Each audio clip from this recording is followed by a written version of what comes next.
Hey guys, welcome to the shop. Today's video we're looking at this little Brownells crown cutter. This is a relatively inexpensive tool. I chose not to buy their handle because I have a lot of scrap iron around the shop, so I made one. It's delightfully crude, but it works. Now, a crown is basically the muzzle of your rifle. It's where the rubber meets the road and the projectile leaves the firearm. I was looking at this because I get a lot of calls for cutting rifle barrels down shorter, and this tool would reduce my labor requirements because I don't have to remove the barrel from the rifle and I don't have to use my lathe. Now, the disadvantage to this tool is on the two rifles I've tested it on, I've now seen a reduction in accuracy from single point cutting the muzzle crown. This seems to be a really good tool for hobbyists or those who don't have a lathe, or frankly those who have lower standards for accuracy. Now, this is kind of, again, a little bit of a nuanced perspective. I think this tool has a place. I prefer the PTG. I think they have better fitting pilots. The pilot on this, I don't think I'll use the brass pilots again. They scar too easily. Now, again, there are advantages to and disadvantages to everything. I think this is a really good tool for hobbyists. For example, a hobbyist can buy one of the really cheap Brownells Mauser blank or Mauser pre-fit barrels, short chamber them, and say they want an 18 instead of a 24-inch barrel. This is a good option for that. I mean, this allows you to cut it down and on a barrel of that quality maintain accuracy. I'm not a big fan of the people who take, say, a rivet, put it in a hand drill, and put lapping paste on it. I think crown lapping tools are a bit overrated. I don't think they help anything.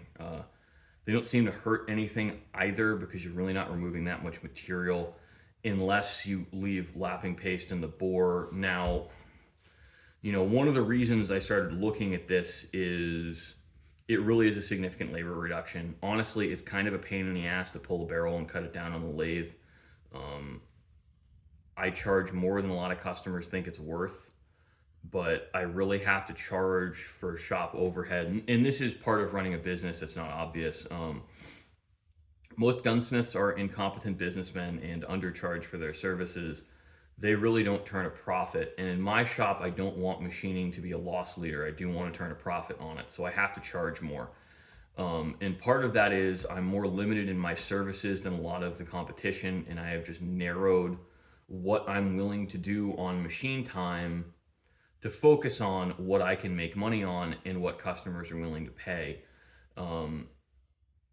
And that's a business decision I've had to make because right now what I'm experiencing is a really, really incredible increase in cost of operations. I'm on the Canadian border. We get a lot of our oil and energy and from Canada. The tariffs on both sides are going to be a huge problem for my location. Steel prices have already gone up. My tooling costs have gone up. I'm trying to push customers who are on the fence about getting rifles rebarreled and having projects started. I'm like, look, if you order now, we can order at today's prices, not what they are after the tariffs go into effect.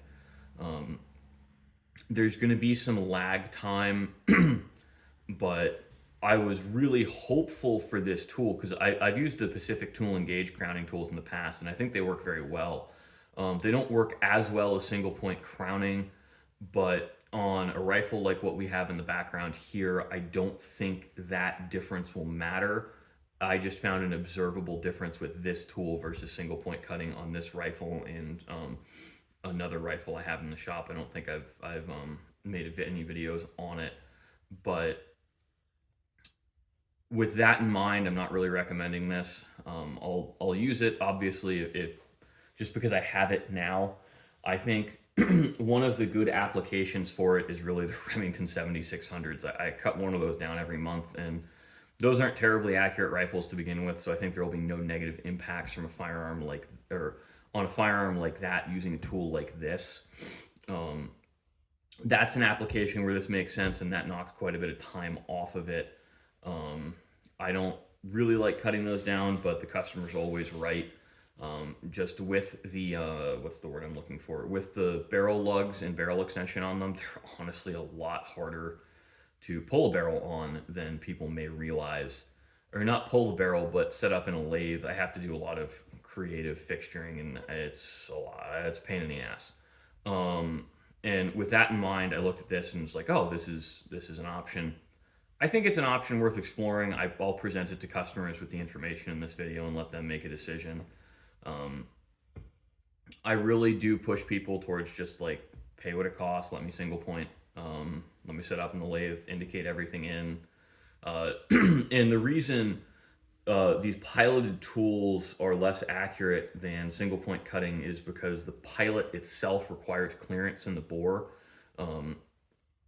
If I can indicate off the lands or grooves, we can really get effectively what's a zero clearance, where these, when they're brand new, have about 1/2 to 1/1000th of an inch of clearance, which translates into a little bit of wobble when you're turning, either by hand or on the machine.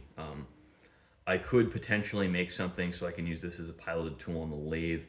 I don't necessarily think that's worth it, because at that point I can just set my compound to cut an angle I need, and that's probably just as fast as switching tools. That's a very quick process.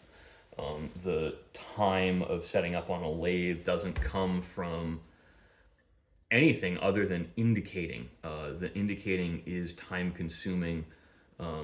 Indicating everything, I try to shoot for a little bit less than 1/2,000th of an inch of run out on super target guns, sometimes 0, depending on customer goals. On hunting rifles, honestly, if I'm within 7/10, I'll say that's fine. And there's difference between clearance and run out. So because I've indicated on both ends of the bore, and I assume bores are straight for the purposes of work on the lathe, because generally speaking, they're very close to it, at least on the quality of barrels I use. On Remington factory barrels, for example, the horrifyingly off straight, those are a different beast. And,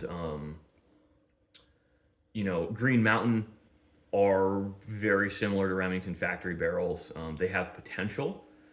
Some of them are very good. Most of them are average, and they're not a barrel I recommend for a lot of reasons. But it's indicating really, really square to the bore like I do. So, I think Douglas claims they're straight within like 1/1000th of an inch or 1/2,000th of an inch, which is fantastic over 20 some odd inches. I mean, that's microns per inch. Cutting really, really straight right like that, I don't need to be perfectly centered on the bore. I need to be close, but I don't need to be perfect. And that's another thing where all of this barrel work is about being close enough. As soon as you get a higher resolution on your measuring tools, you're gonna freak out and be like, I'm doing such a horrible job, I'm off by so much. But you're not. And it's one of the things I get a lot, actually, mostly on YouTube, not with customers. There's people who just don't understand what machining tolerance is. And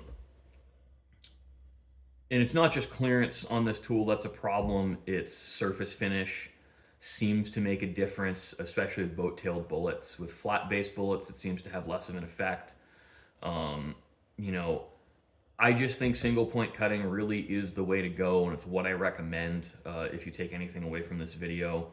There is no one-size-fits-all perfect solution for gunsmithing, which is why I try to experiment with these tools. I just don't think this is right, knowing what most of my customers expect.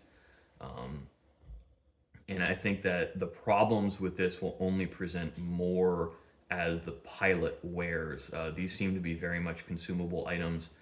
I have a steel pilot, and I'm going to experiment with this a little more and probably report back on YouTube, because I think this is interesting. I mean, tools like this absolutely have a place in a hobby shop, and I think just because they don't work in a shop like mine, one should not discount them.